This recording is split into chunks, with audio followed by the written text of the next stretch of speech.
Oui, très cher internet mbote na biso de partout bozwi libaku ya kolanda biso na mokolo ya lelo. Et bien, aime les invités, mon pandis en Gobelin, ça nous fait énormément plaisir.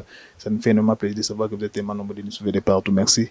Merci de m'abonner dans la fidèle, de là où vous êtes, de partout. Merci. Toujours qu'à appel, toujours solo dans WhatsApp, toujours mon point de vue, tout le monde qui est vraiment RDC, puis tout ça pour ça, RDC qui est le Seka. Merci Nabino Bozo Landangai à partir de Belgique, na Bruxelles, merci Nabino en France, merci Nabino en Amérique, les États-Unis, merci Nabino en RDC, merci Nabino en Angola, na Brazzaville, na RCA, Bangui, Boza, Telme, Bélé, merci na confiance, vous payez ça. Comme nous savons bien que la RDC nous engage dans le mondial, et mondial déjà Bandaki, Barelenga, mondial déjà Bandaki, Barelenga, mondial et Bandi, mais ils sont moi, pour moi que ça dérange, sur ma casse, tout le monde a que mondial, notre chaîne nationale, où il s'est diffusé un match sur la Coupe du Monde. Jusque-là, Azan a contrat, il y a plus de 40 quelques matchs. Et voilà pourquoi toujours constater que dans le match, la TV n'a pas chaîne belé, la diffusion. Donc, au bisto bi qui mondial, la fête nationale, fête moko, tout le monde a un né sur les cas mondial, bétaman en balaxa, on a chaîne presque tout. Pour essayer de diffusion, même il y a Royi, bateau, même il y a solo, bazoaka. Mais au toujours monde cette fois-ci, en tout cas, ça a biso bien été bamora football. Comme ça, baza bandeko canal, bahotel a kuna match ezate. Il faut que la chaîne nationale parfois aussi tellement ça na droit division match msusuté azote ba match msusu en tout cas et ça la biso bien te kota na vraiment bo meka ko bongisa tant to mona ke mo ya mboka na biso alingi balela azakuna na Houston kasi match obeta ma cela veut dire que na bolingo libe population na atala parce que na football kaka ndi comme ça na stress peut-être bande na so na ba est kuna bande na so ba pandémie bolezo leka kuna épidémie bola plutôt bande na so na ba est kuna ba guerre tant bazo tala balle ba mona le pas azoti la ba bi apesa bango joie et ça la ka bien makasi ko pénaliser le mondial le match msusu beta en tout cas place vraiment chaîne nationale bo meka ko bongisa pe bo solo les gozala bien comme nous savons bien que RDC toujours beta déjà do lobby contre le Portugal. Oui, tozela ki yango temps, tozela ki temps, tozela ki yango match yango et komi pembeni, une très bonne chose.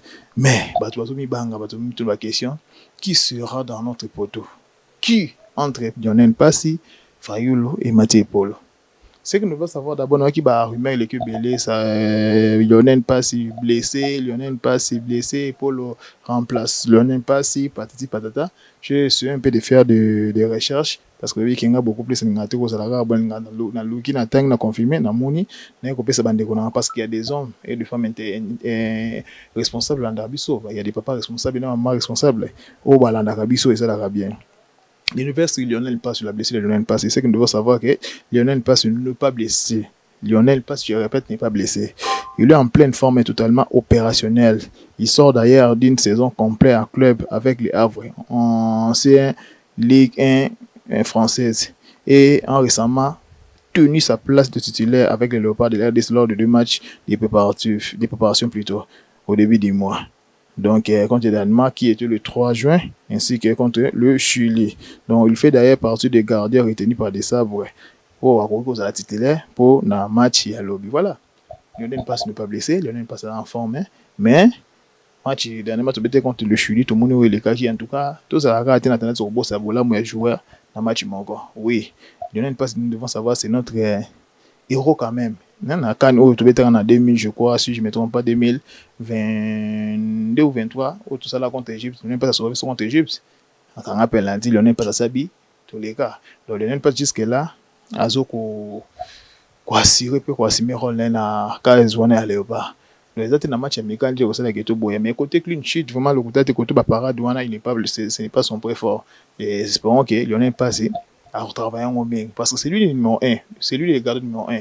Équipe changeaka bon côté le match amical à Betty et Mbalamo le côté qui bien tout le monde touche non mais bien que les souhaits de tout de la majorité des Congolais veulent voir Mathieu Paul na Kazwana. Oui, tout dépendra de l'entraîneur. J'ai même des images où on a illustré mieux Mathieu Polo pour là et moi ba qualité Mathieu Polo ça non parce que à savoir que Mathieu Polo est encore très jeune. Mathieu Polo a plus ou moins 15 ans dans l'équipe nationale. J'ai bien dit 15 ans parce qu'il est dans des vingtaines. Tandis que Lionel Passi, alors qu'il est presque Lionel Passi est déjà dans des trentaines. Donc, on voit un peu la différence. Donc, oh, ils ont mondial à mon souka. Je sais que Lionel Passi au ça parce qu'à l'Ingi Congo, à l'Ingi Bokanaï. Mais comme ça, là, moi, recherche Mimouké. Moi, comparaison avec Mouké, na sali pour la saison 2027 entre Lionel Passi et Mathieu Paul. Donc, comme je l'ai dit déjà dans le début, Lionel Passi a 31 ans. Mathieu Paul a 20 ans. Et tout de suite, à âge 21 ans, 21 ans plutôt, ça dire 21 ans, en 2005, et là, Lionel passe à 31 mois, 94. Donc, ce qui total, ce qui, excusez-moi, après les codes, si vous avez un fan, moi, Bengi,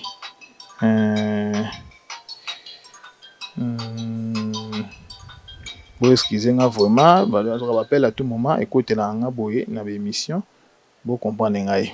Sur total peut-être ba comparaison mais tout le monde dans championnat Jupiter Pro League, Belgique et Ligue 1, Mathieu Polo a bêti 29 matchs, Lionel passe a bêti plus ou moins 15 matchs. Donc Mathieu Polo étant titulaire, il a encaissé 35 buts. Donc Lionel passe ses rations solides malgré les difficultés de le Havre, de l'équipe du jour. Donc, surtout, un statut en sélection, espoir futur numéro 1 intégré au rassemblement. Lionel passe à titulaire régulier aux éliminatoires. Voilà un peu.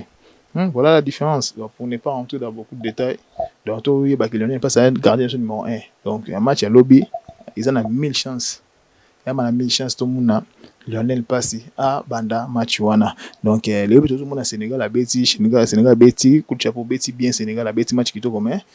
Je vais contre le meilleur équipe du monde dans le pas le meilleur équipe du monde parce que la France est là. La France est là, par exemple, les meilleures équipes tout le monde. Paris Saint-Germain, autour de la Ligue des Champions, la majorité, c'est Ming, va jouer avec la France, Bazana à Paris, Barcola, Doué, Banani, aussi Bandan, Bobengi, Baya, Bolise, les diables, les souliers d'or. On a ma colo Cristiano Ronaldo, Mbappé, Kylian Mbappé, jouer mon ligne Ming, le monde performance n'est à Betty, coucou de chapeau na Sénégal et Silité. Il y aura deuxième match et un troisième match, c'est tout. Il y aura 8 places pour les meilleurs troisièmes. Donc, espoir Isali. Bon, ça le bloque bien, beaucoup qui n'aiment pas. Arrêtez ça qui est Mathieu Polo. Ceux qui essaient de faire match à l'obé, ça qui est. Il n'y a pas ça blessé. Tant qu'il n'y a pas ça titulaire numéro 1, en tout cas, ça sera difficile pour nous. Mathieu Polo a bêté. C'est un peu ça. C'est ça, moi, nouvelle à l'autre, parce que ben, qui est sacré, Mathieu Polo, a bêté à l'obé, il n'y a pas ça blessé, il n'y a pas ça n'est pas blessé. Lionel Pass n'est pas blessé. Mathieu Polo peut jouer ceux qui Lionel Pass, c'est peut-être un petit bobo de santé ou bien choix tactique à dernière minute y entraîner. Mais jusque-là, confirmé ça qui est. Lionel Pass, à cause de la case de billes. Je voulais suivre quelques extraits à Mathieu Polo, on a joué Libino, et puis Tokutani, na Miko les alliés, il y a film, Chicote, bonne chance au Léopard. C'était votre MBC, nous avons des plateformes, nous avons notre agence BK. Audiovisuel, nous faisons des photos, des vidéos de qualité, faites-nous confiance, vous qui nous suivez de partout. Vous avez des fêtes, vous avez un mariage, vous avez des deuil, des sports, vous avez des documentaires, des cinéma, vous avez des conférences, vous avez des émissions, sport publicitaire, des pubs, donc vous avez confiance, vous n'avez jamais décidé. Tout le monde est bye.